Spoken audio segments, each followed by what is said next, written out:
Hi there. We are week 6, group 9. We have done a fourth grade lesson entitled Let's Barter, the Economics of the Ahupua'a System in Early Hawaiian Society.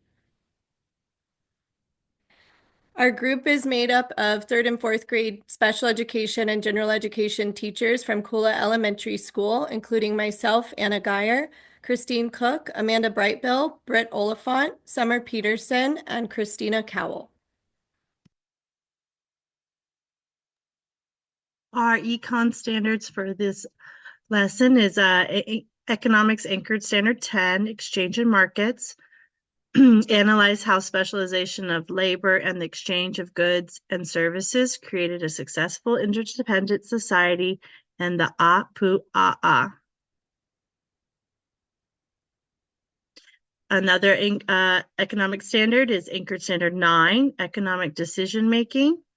We analyze how the Kapu system maintained natural resources. And last, Economic Anchor Standard 10, Exchanges and Markets. We analyze how the early Hawaiians used natural resources to meet their needs.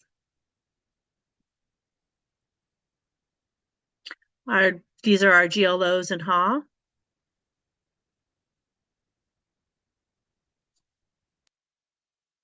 All right. So our central question that um, we are going to do is how does bartering shape the way people meet their needs and distribute resources within a community? Our understandings are that students will understand that bartering is an exchange of goods or services without using money. Students will understand that specialization, where individuals focus on single trade or skill, allowed Hawaiians to produce high quality goods for bartering. Students will understand that the Ahupua'a system, which divided land from the mountains to the sea, ensured that resources were protected from overuse, thus preventing tragedy of the commons through the Kapu system. Students will understand that natural, human, and capital resources were all critical components in the production of goods for trade in ancient Hawaii. Here's our prior knowledge. So prior to this unit, students will have been instructed in the following social studies topics: native and non-native plants. So students will have already learned how plants and animals came to Hawaii through wind, wings, and waves. They'll also have learned the difference between native, non-native, endemic, and invasive species. We also will have taught them about land divisions in ancient Hawaii. Um, so students will have already learned how and why the land was divided into Mokupuni, Moku, and Ahupua'a land divisions. And students will have learned about the Ahupua'a system, how it worked, and how the resources were distributed between the Uka, the Kula, and the Kai. So continuing our prior knowledge, they will have learned already about ancient Hawaiian social structure. So if we look at this triangle on the right, the smallest group is going to be the Ali'i, the chiefs, and then all the way down to the lower levels, the commoners and the kawa. So that's the caste system. Um, and then they also have learned about the division of labor. So the kahuna and the maka'ainana specializations, and then the roles and their responsibilities as well. This is going to be our last slide for prior knowledge. So for human resources, the students will have learned about people working to produce goods and services. There's, for example, some of those specializations for goods and services would be Levaya for fishermen, Mahiai farmers, Kahuna Kalai Va'a, expert canoe makers, and Kahuna Lapa'au, which is a doctor of medicine. Moving on to natural resources, goods that come from nature.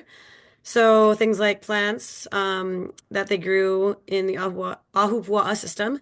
So Uala, Kalo, Mai'a, Niu, Koa, Olona, Limu, and others. Some animals include Pua'a, Moa, I'a, and then some other things for natural resources are Vai, La, Ua, and Pohaku. Um, So finally, they will have learned about capital resources, which are goods made by people that are used to make other goods. And those include ads, pohaku ku'iai, and o'o hooks, and other this.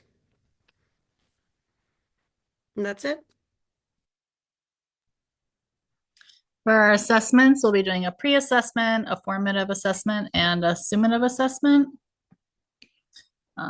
And then our pre-assessment will be given from the quizzes platform.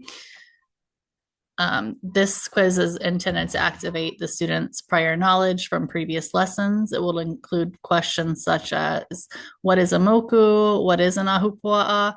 This quiz will be multiple choice. Students will take on a gamified platform, which is quizzes. And quizzes is something the students have done in the past, and it seems to be highly motivating. The formative assessment will be a barter challenge in which students will each take on a specific role, such as sweet potato farmer, a fisherman, or a craftsman. Students will use paper cutouts, similar to what we're seeing here on the bottom of the screen, and those will represent the goods or services, which they will then use to trade amongst each other to acquire the supplies they need to survive. This activity will give students hands-on experience with bartering and directly support the lesson objective. Our summative assessment, we'll be using an Ahapua bartering quiz. This will be given as a multiple choice paper quiz. It will include questions such as, why were the Ahupua'as divided from the mountain to the sea? Why did Hawaiians specialize or become skilled at one task? We chose a variety of assessments to support students' learning and engagement.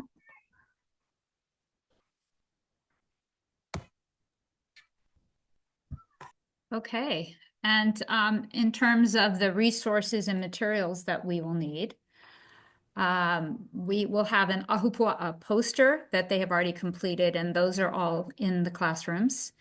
There's word banks visible around the room. They have their Hawaiians of Old textbook. They'll have the bartering activity sheet, scissors, glue sticks, and then ahu, which are markers that'll be in the classroom to designate the uka, the kula, and the kai. There are also going to be OEV TV videos as well as the quizzes in terms of technology.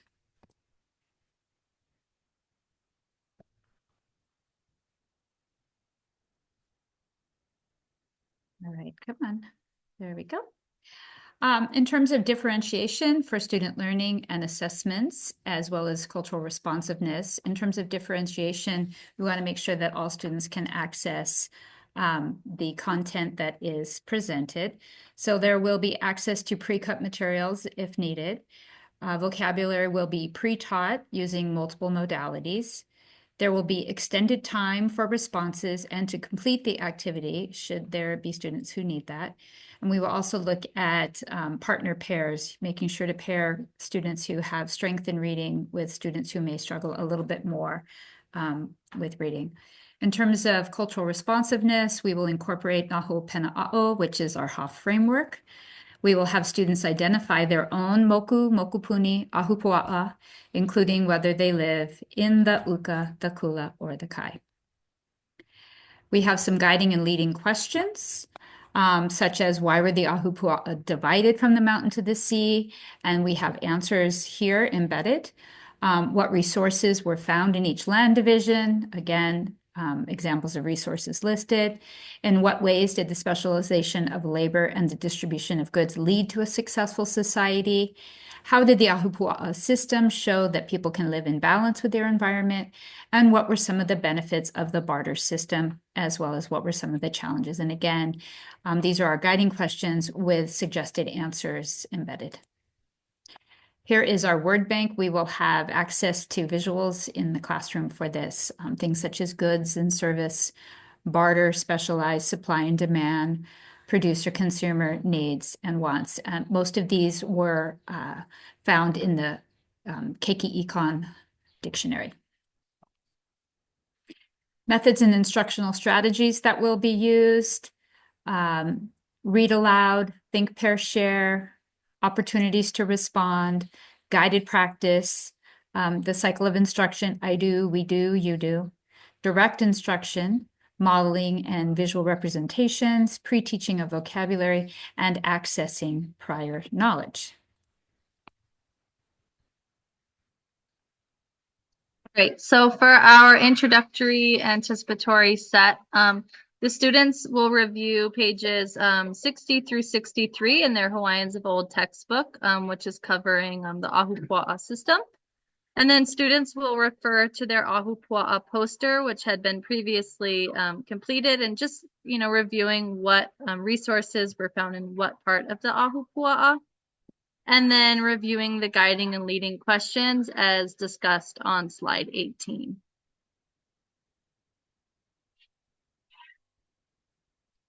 And then as far as our instructional activities, this typically takes about 40 minutes. For the introduction, it'll be about 5 minutes where the students will complete a KWL chart about what they know, what they want to know or wonder. And then they'll complete the L section later on what they had learned. Then we will introduce the bartering and economic vocabulary. We'll explain the concept of bartering with examples that students can relate to their daily life, but also relating it to Hawaiian practices. And then we'll refer to the economics posters on resources, goods and services, and economic terms like barter, surplus, and specialization around the classroom. We find that these act as a really good visual aid throughout the lesson, just reinforcing the vocabulary, especially because some of these words are stretching our students' vocabulary. And then we remind the students about our classroom word bank, just to support their language and retention of the content. And then that's when we go into the bartering simulation activity, which Amanda had previously spoke about. So the students will participate and actually have a chance to physically engage in bartering. Students take on a specific role and have to rely on their communication and other GLOs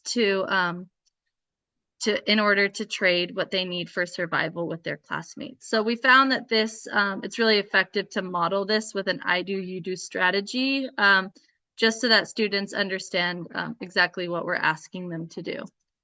And then during this activity, the classroom will be sectioned off into the Uka, Kula, and Kai in order to help students, find the crop that they need, and also to reinforce what crops were found in what section of the Ahupua'a.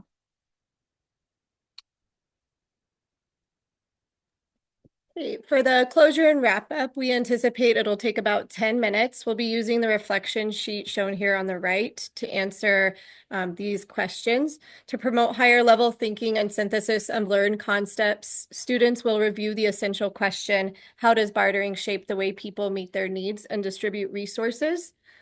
They will summarize key concepts and connect them, connect them to modern forms of trade and specialization to make it relevant to them in their lives.